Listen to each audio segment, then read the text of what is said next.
to talk a little bit about art, about wood carving, the art of wood carving, and some ideas.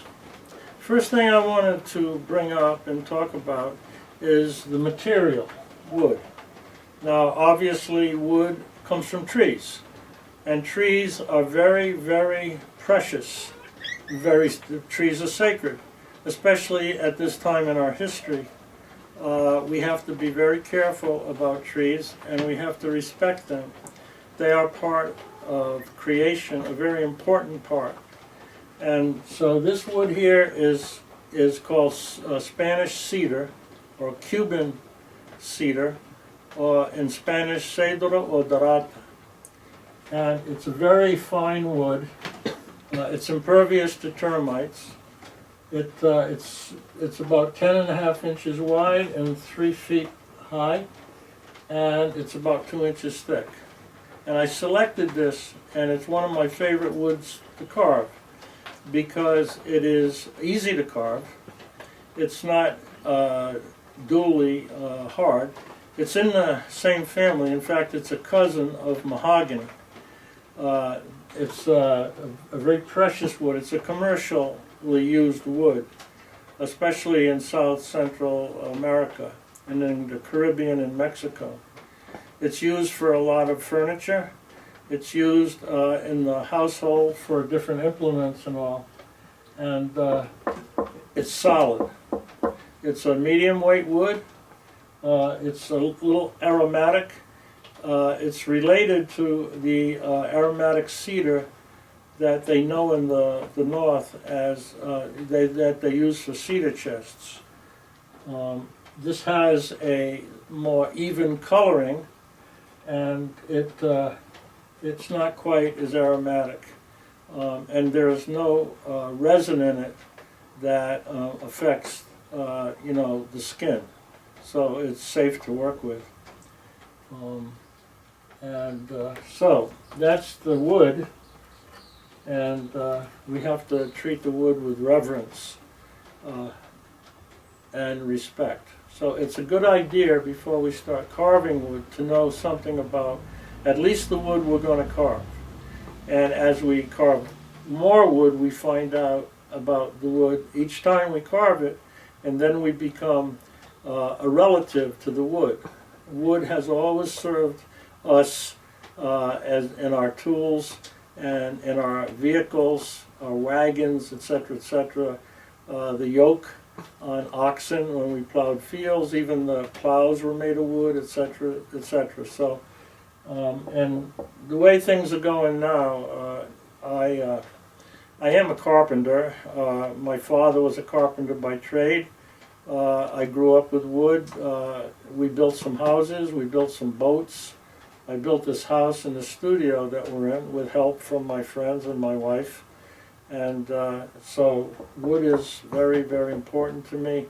And when I work with wood, I feel like I'm grounded. When I paint, painting is very mental.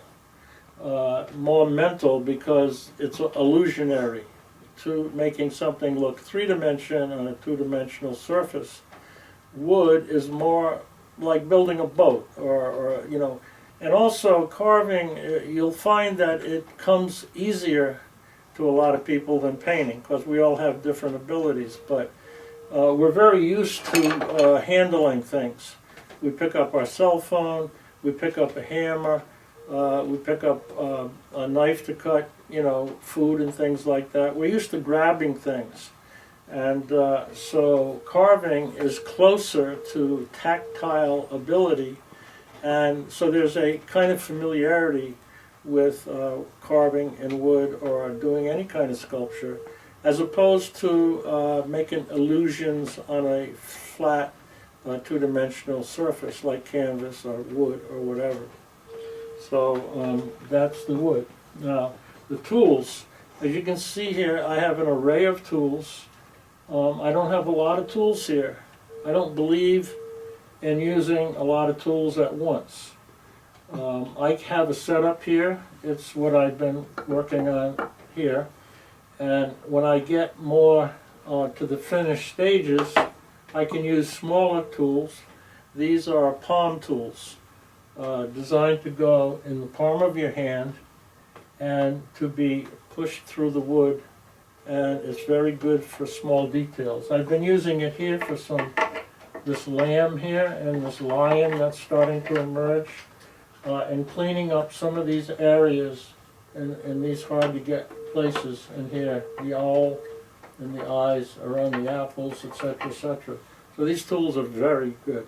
All tools have a special purpose, and all tools should be respected as the wood is respected, so that we don't force them, and we have to keep them sharp. And another time I'll show you how to sharpen tools, and that's a very specialized deal here, because these tools are gouges, for an example.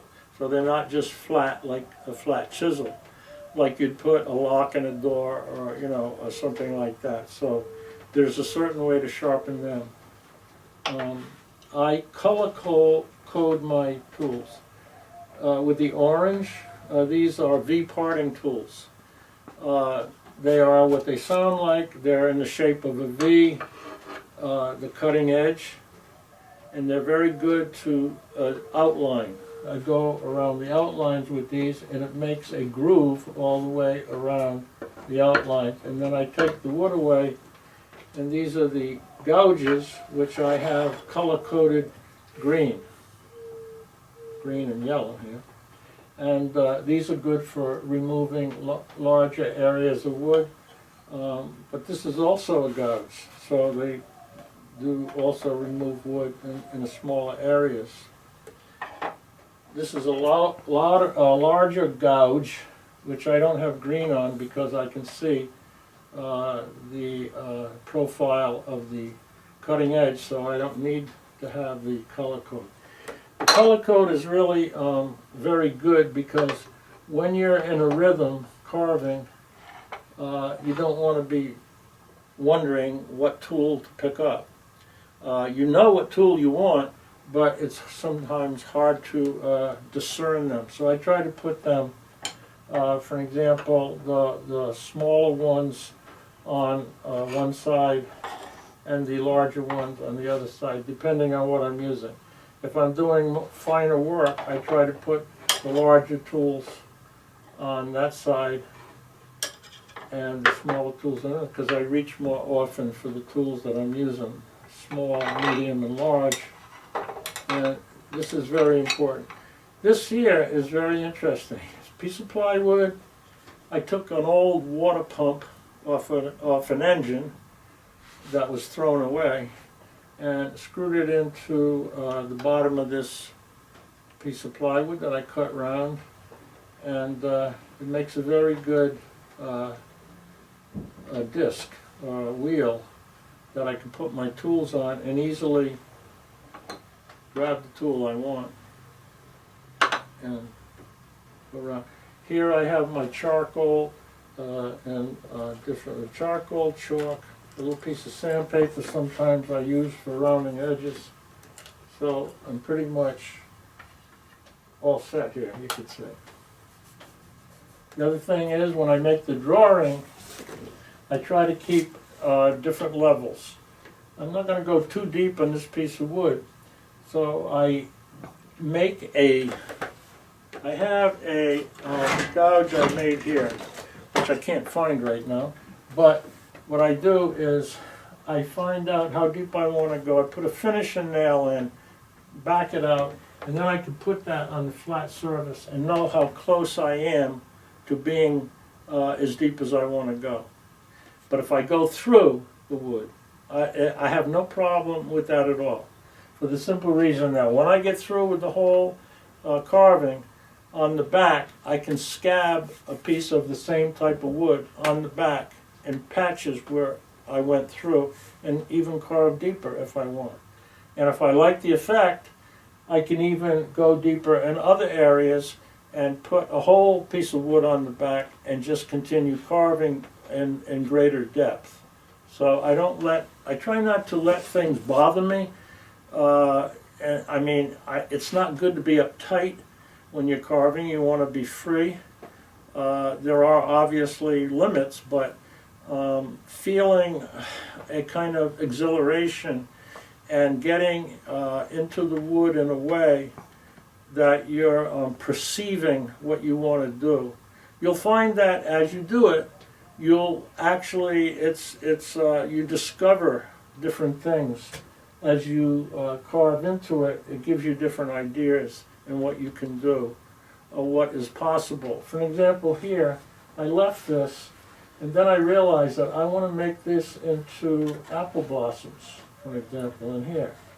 So, certain areas, I know my composition.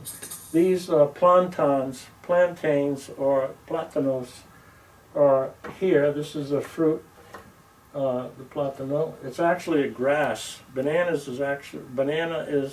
plantains and platanos are a form of grass. They grow up and they give their fruit and die every year. And but these are platanos. And these are various forms of melon and guanabana, papaya, for an example, in a husk of a palm tree. And so these are going this way, and this is basically going this way. So I have my contrapposto direction, and so I developed these textures. This texture is different than this texture, and try to kind of counterbalance things so that they're interesting, but they also have a composition to them that holds you focused on the theme of what you're carving. So that's that. So we'll talk in another session. We'll talk about a little bit more about art and also some ideas about art. Thank you.